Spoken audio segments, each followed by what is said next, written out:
गुज़ारिश करता हूँ, मैं गरीब आदमी हूँ, मेरी कोई नहीं सुनता है, तो मेरी मदद कीजिए। मैं ज़ेडीयू मंडी से सीओ पूंछ के पास भी गया, वहाँ से भी लाकर इनको दिया, ये सुनता ही नहीं कोई मेरी। करता है कभी दफ्तर वालों को, कभी किसी मिनिस्टर को फ़ोन करता है, तो मैं किसको फ़ोन करूँ, मेरे पास कोई नहीं है सर। हकीकत में ये है, जब इसके नंबर मैंने देखे, उसके नंबर देखे, मैरिड में भी इसका नंबर जो है वो अव्वल नंबर पर आता है। वो आज जो है मैरिड लिस्ट से बाहर हैं, जिनका मैरिड ही नहीं बनता वो मैरिड लिस्ट के अंडर है। तो ये मैं डीसी साहब से पूछना चाहता हूँ, ये ब्लंडर क्या है? ये करप्शन नहीं है तो और क्या है जिसको आपकी जगह लगा रहे हैं? वो भी पिए सर, उसके मैरिड लोग कि तहसील मंडी के अंदर इस ब्लंडर को जो है वो निकाला जाइए। आदाब नाजरीन, आप देख रहे हैं आवाम की आवाज़। मैं हूं आपका मेज़बान इफ्तिकार सोफ़ी। नाजरीन मोहतरम, इस वक्त हम तहसील कॉम्प्लेक्स मंडी में मौजूद हैं। सीजनल टीचर्स को लेके हमारे साथ एक नौजवान भाई और उसके साथ साथ हम बात कर रहे हैं तनवीर अहमद तांतरे, जो कि सोशल वर्कर भी हैं, उसके साथ साथ पीडीपी के यूथ के जनरल सेक्रेटरी है। तनवीर भाई, आज के इंटरव्यू के हवाले से बताएं क्या मसला है सीजनल टीचर्स को लेके, आज जो आप अपना यहाँ पे तहसील कॉम्प्लेक्स के बाहर इंटरव्यू देने जा रहे हो। सबसे पहले तो आपका बहुत बहुत शुक्रिया, आप वक्तन फ़वक्तन जो है हमारे जैसे नौजवानों की आवाज़ आला से आला मुकाम तक पहुंचाते हो।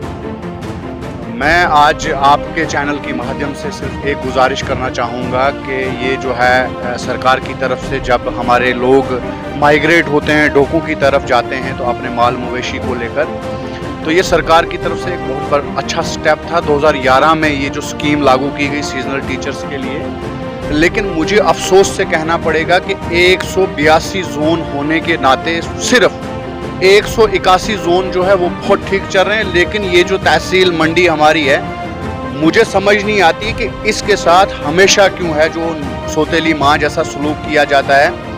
मैं आज की ही बात सुनाऊं, एक भाई मुझे मिला, ये लोरन के रहने वाले हैं। तो मैं सबसे पहले तो मैं इनको नहीं जानता हूँ कि किस ज़ात से, मैं नहीं जानता हूँ किस पॉलिटिकल पार्टी से, मैं नहीं जानता हूँ इनका धर्म क्या है, मैं नहीं जानता हूँ। लेकिन जब इन्होंने मुझे अप्रोच की, यहाँ पर बताया कि तनवीर भाई मैं 11 साल से जो है सीजनल टीचर के नाते में है अपनी डोक में काम कर रहा हूँ और गवर्नमेंट के खजाने से सैलरी भी ले रहा हूँ।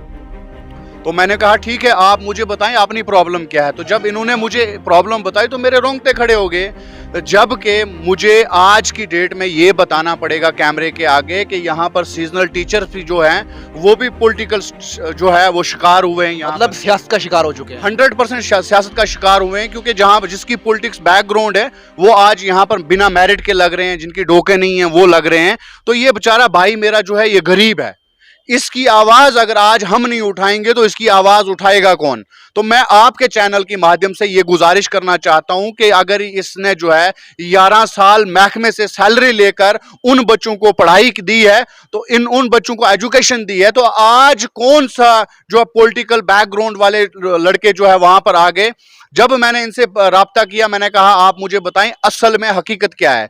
तो उन्होंने मुझे बताया कि तनवीर भाई हकीकत यह है, मैं 2011 से वहां पर जो है काम कर रहा हूं। 16 के बाद शायद 1-2 साल सेंटर बंद भी हो गए, उसके बाद भी कंटिन्यू मैं काम कर रहा हूं। तो वहां पर एक शख्स है, इन भाई हमारा नौजवान है, मैं उनके खिलाफ नहीं हूं, लेकिन ये कहता हूं कि हक की बात जो है वो हमें करनी चाहिए।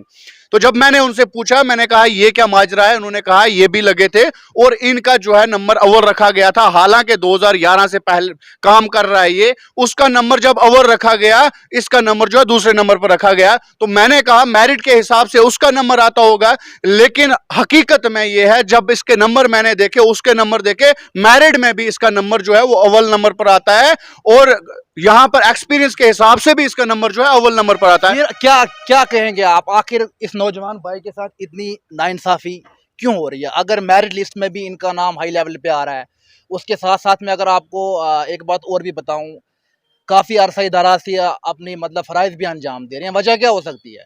इसकी वजूहात एक ही है कि ये बेचारा गरीब है। सबसे इसकी बड़ी बदकिस्मती जो है, ये शख्स जो है, ये नौजवान जो है गरीब है, किसी अच्छी फैमिली से ताल्लुक नहीं रखता है, इसके पास किराया नहीं है कि ये रोज ऑफिस के चक्कर काटे, यहां पर इनको बताए कि मेरे साथ ये धांधली हो रही है। तो मैं आपके चैनल के माध्यम से ये गुजारिश करूंगा कि तहसील मंडी के अंदर इस ब्लंडर को जो है वो निकाला जाइए। एक ही नौजवान के साथ नहीं हुआ, तमाम नौजवानों के साथ हुआ। यहां पर सीजनल टीचर के नाम पर जो है ये ब्लंडर जो चल रहा है। नाजरीन, आपको हम एक बात और भी बता दें कि सीजनल टीचर्स के हवाले से हमें भी बहुत सारी शिकायत मौसूल हुई हैं। जनाब, सबसे पहले आपका नाम जानना चाहेंगे? परवेज़ अहमद है सर। अच्छा, परवेज अहमद, आप कहाँ से हो? मैं लोरन वंड के किया से लोरन वांडगे के से कब से आप अपने फरायद अंजाम दे रहे हो? 2011 से काम कर रहा हूँ और यहाँ मैं दफ्तर में आता हूँ, मेरी कोई नहीं सुनता है। मैं गरीब आदमी हूँ, हर दिन के लिए मेरे पास किराया नहीं है। और किसी टीचर के कहने पर, एक टीचर के कहने पर उन्होंने दूसरे को लगा दिया, मुझे निकाल दिया। ये कौन सा इंसाफ है? तो आप अपनी जो बात है, अपनी आवाज़ आप हुकाम बाला तक या फिर जेडीओ साहब तक लेके गए? मैं जेडीयू मंडी से सीओ पूंछ के पास भी गया, वहाँ से भी लाकर इनको दिया। ये सुनता ही नहीं कोई मेरी सर। मतलब कहते क्या है? बस आज आना काल लाना हो गया है जी, उसका हम क्या करें? कोई नहीं सुनता सर। मैं गरीब मतलब आदमी। आप कब से काम कर रहे हो? मैं 2011 से काम कर 2011 से आप काम कर रहे हैं। 2011 से लेके कब तक आपको सैलरी मिली? 2021 तक सर। अच्छा, 2021 तक आपको सैलरी मिली। अब क्या हुआ? अब मुझे सेकंड पे रखा है और मुझे बाहर कर दिया। आपका नाम बाहर? अच्छा, आप मुझे बताएंगे आपकी मतलब क्या क्वालिफिकेशन है? मेरी बीए है सर। अच्छा, बी है। जो जिसको आपकी जगह लगा रहे हैं वो भी बीए, वो भी बीए सर। उसके उसके मेरिट लो है। अच्छा, उसके कम मार्क्स हैं। मार्क्स कम है। क्या कहीं ना कहीं पे अगर हम माने उसकी जो है क्या सियासी अप्रोच है? हाँ, सियासी अप्रोच है। और एक टीचर है वो जो उसका साथ दे रहा है, उस टीचर की वजह से ये सारा मसला खराब हो रहा है सर। अच्छा, वो टीचर है। हाँ, वो फ़ोन करता है कभी दफ्तर वालों को, कभी किसी मिनिस्टर को फ़ोन करता है। तो मैं किसको फ़ोन करूँ? मेरे पास कोई नहीं है सर। अच्छा, तो अब आपको जो हमारे हुकाम बाला के ऑफिसर्स देखेंगे, डीसी साहब, सीओ साहब, या फिर जहाँ तक ये वीडियो पहुंचेगी, जो नाज़रीन आपको देखेंगे, तो उनके लिए आपका क्या पैगाम रहेगा? मैं उनसे यही गुजारिश करता हूँ, मैं गरीब आदमी हूँ, मेरी कोई नहीं सुनता है, तो मेरी मदद की जाए। तनवीर भाई, फाइनल पे क्या कहेंगे आप? देखो, लास्ट पे मैं यही गुजारिश करूंगा कि तहसील मंडी के नौजवानों के साथ ये ब्लंडर बंद किया जाए और तहसील मंडी के नौजवानों के साथ इंसाफ किया जाए।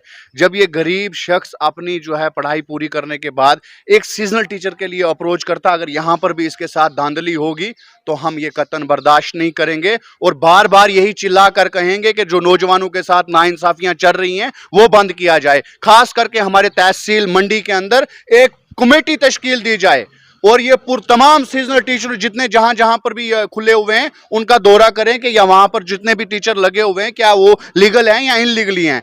लोग पुंछ में रहते हैं, उनकी ढोके नहीं है, लेकिन यहाँ पर सीजनल टीचर का उनको ऑर्डर हो गया है। जो यहाँ के रिहायशी रहने वाले जिन्होंने अपने जूते फाड़ फाड़ कर पड़ा हुआ, अपने परिवार का पेट काट कर पड़ा हुआ है, वो आज जो है मैरिड लिस्ट से बाहर हैं। जिनका मैरिड ही नहीं बनता वो मैरिड लिस्ट के अंडर है। तो ये मैं डीसी साहब से पूछना चाहता हूँ, ये ब्लंडर क्या है? ये करप्शन नहीं है तो और क्या है?